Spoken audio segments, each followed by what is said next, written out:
The Hashemite family was the only Arab body which cooperated with Britain in the First World War. In return, they sought to re-establish a pan-Arab kingdom throughout the Middle East. Britain dispatched a letter of support, explicitly excluding Christian Lebanon from this kingdom. Reference to Palestine, however, was somewhat ambiguous. The Arabs would claim that it was granted to them, while the British would declare that no such promise was made. This dispute would never have erupted, however, were it not for that other British document, the Balfour Declaration, which promised Palestine to the Jews. June 1918, a British ship carrying supplies of gold and rifles to Emir Faisal also bore a distinguished passenger, Dr. Faisal Weizmann. The Zionist leader sought to reach an understanding with a man who then represented the Arab liberation movement. The desert meeting between the two leaders would subsequently lead to the signing of the Weizmann-Faisal Agreement on the Palestine question. Weizmann would never forget the drama of his experience with Faisal. In later years, whenever the relations between Jews and Arabs became tense and violent, he would say, yes, but back in 1918 it was possible for a Zionist leader and the greatest of Arab leaders to meet together and to reach an agreement. Perhaps what happened once could happen again. Another of his impressions was the apathy of Faisal about Palestine. Faisal was dramatically concerned with Damascus and with Baghdad, the great historic capitals, but this little squalid corner that he called Palestine, he attached very little importance to it.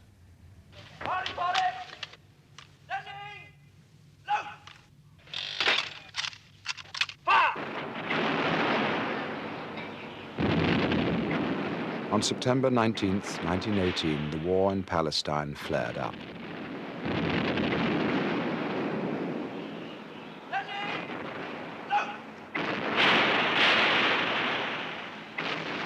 Hundreds of cannons opened a barrage of hellfire on Turkish positions. The main force then broke through the Jezreel Valley at the historic pass of Megiddo, climbing the Nazareth Hills and proceeding through the Golan Heights towards Damascus. At the same time, a task force was sent to occupy Transjordan.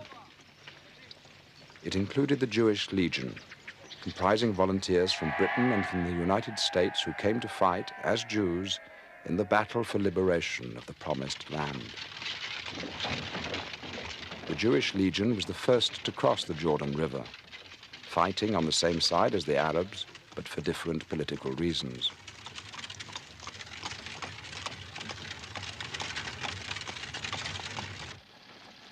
The immediate Turkish surrender in Transjordan opened the road northward to Syria. This was the finest hour for the Arabs. Faisal and Lawrence rushed to Damascus. Allenby ordered the rest of his troops to halt at the outskirts of the city, allowing the Arabs the privilege of entering Damascus first. Damascus, historic capital of Syria and cradle of modern Arab nationalism, welcomed Faisal enthusiastically. Cries of "Long live Faisal" and "Long live Lawrence," that is Lawrence, could be heard everywhere. People were happy. Men and women gathered on the rooftops.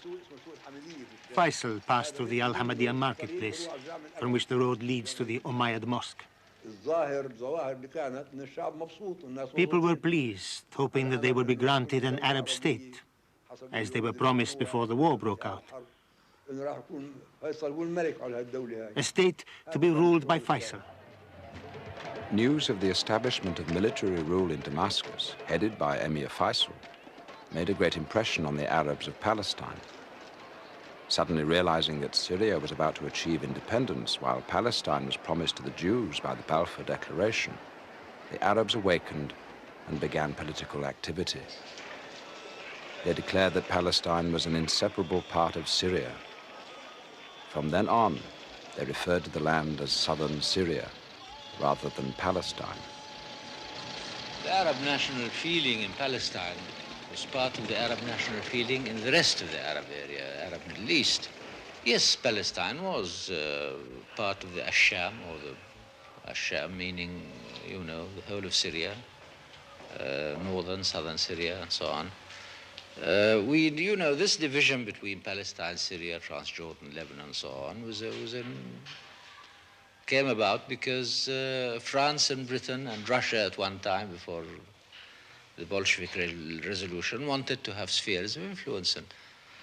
But to us, we at least thought that we were a part of one people and one country, and this is how we wanted it to be.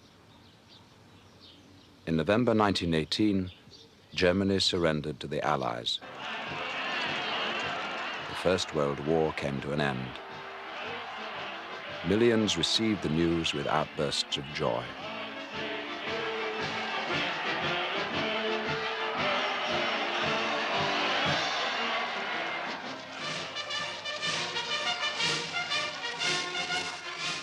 The scene now shifted to Paris. The French capital was privileged to host the peace conference. The eyes of the entire world were turned towards this city, which was celebrating victory. The atmosphere was saturated with great hope.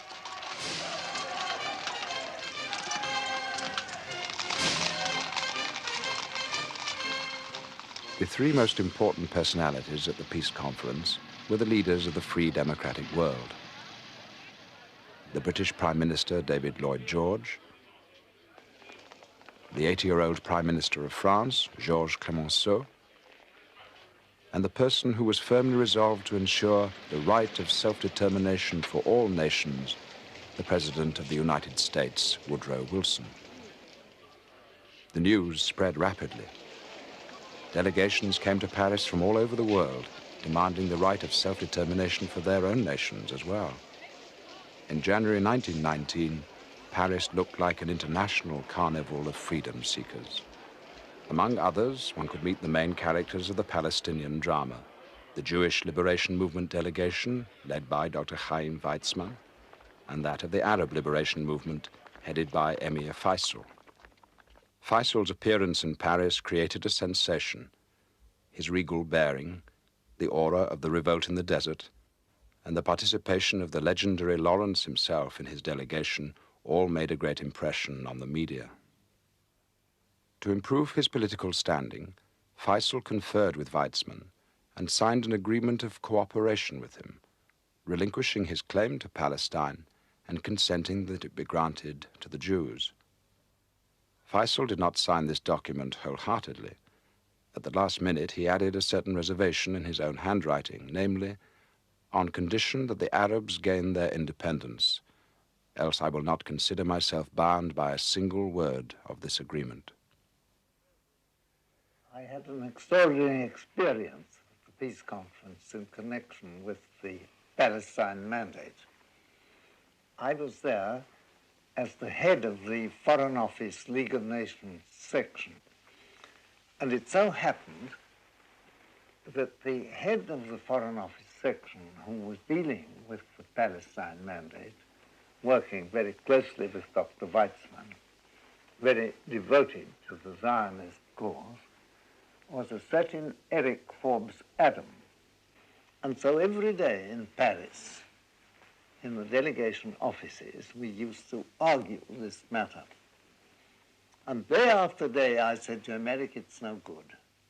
I just don't believe it can work. I don't believe you can take a lot of people into somebody else's country without creating troubles of every possible description.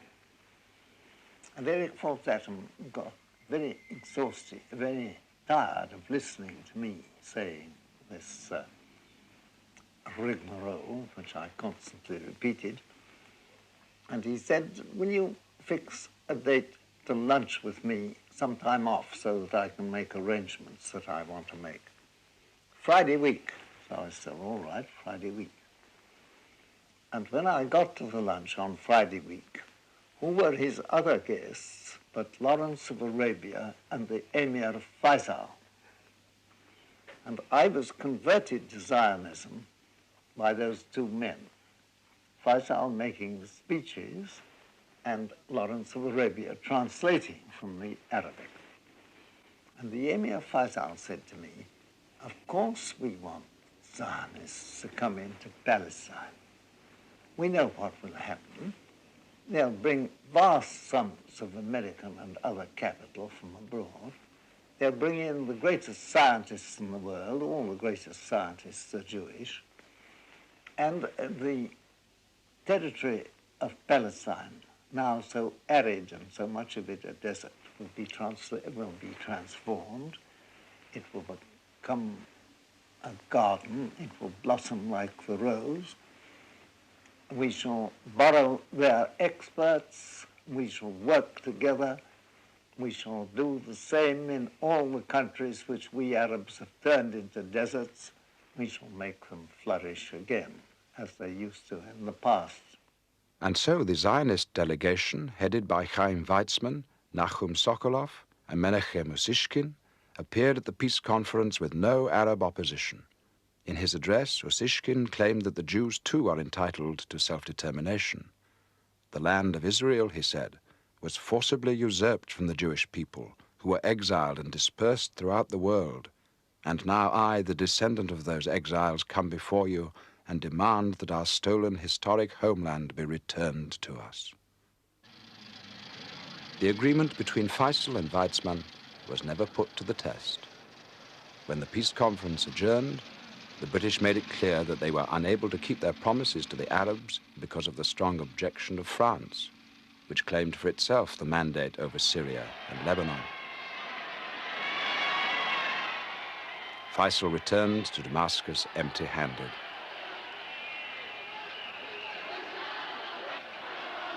When the news came that the French intended to expel Faisal from Syria, as he was too pro-British for their tastes, his Syrian and Palestinian supporters decided to launch a struggle.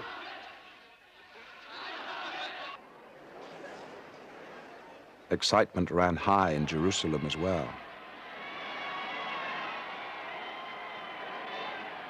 In 1920, as the Nebi Musa festival procession left the Temple Mount, cries of "Long live King Faisal" and "Death to the Jews" could be heard. Suddenly the Arabs began to attack the Jews. I'll always remember. It happened on Passover, the festival of Nebi Musa. This was always an enjoyable experience for both tourists and our own families. Their songs, enthusiasm, swords, but swords raised in joy. I never heard of anyone being wounded. Then on that Sunday, suddenly they began to run, brandishing their swords, pointing with their fingers. That hotel is full of Zionists. Zionists have come. They'll take Jerusalem away from us. Aleum.